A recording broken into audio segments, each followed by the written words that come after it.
నెల్లూరు జిల్లా కోవూరు మండలం పోతిరెడ్డిపాలెం వద్ద ఘోర రోడ్డు ప్రమాదం. కారు అదుపు తప్పి రోడ్డు పక్కన ఓ ఇంట్లోకి దూసుకెళ్లడంతో ఇంట్లో నిద్రిస్తున్న రమణయ్య అనే వ్యక్తితో పాటు నారాయణ మెడికల్ కాలేజీకి చెందిన 4 విద్యార్థులు మృతి, మరో 2 విద్యార్థుల పరిస్థితి కూడా విషమంగా ఉన్నటువంటి సమాచారం. ఈ ప్రమాదానికి అతివేగమా లేక మద్యం మత్తా మరే కారణమా విచారిస్తున్న పోలీసులు. కోవూరు మండలం పోతిరెడ్డిపాలెం వద్ద ఘోర రోడ్డు ప్రమాదం జరిగింది. ఈ ప్రమాదంలో 4 మృతి చెందగా 2కి తీవ్ర గాయాలయ్యాయి. వివరాల్లోకి వెళితే నెల్లూరులోని నారాయణ మెడికల్ కళాశాల విద్యార్థులు బుచ్చిరెడ్డిపాలెంలో ఓ ఫంక్షన్ కి హాజరై తిరుగు ప్రయాణంలో ఈ ప్రమాదం జరిగింది.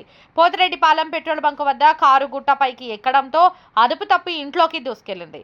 ఈ ప్రమాదంలో ఇంట్లో నిద్రిస్తున్న రమణయ్య మృతి చెందాడు. కారులో ప్రయాణిస్తున్న 6 మంది యువకులలో 4 మృతి చెందారు. మరో 2కి తీవ్ర గాయాలు కావడంతో నెల్లూరు జిల్లా ఆసుపత్రికి తరలించారు.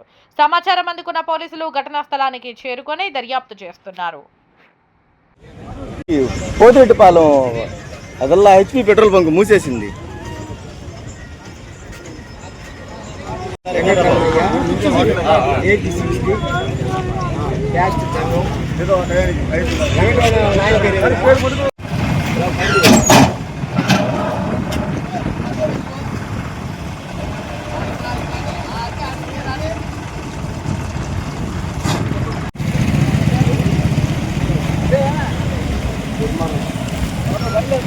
అప్పుడే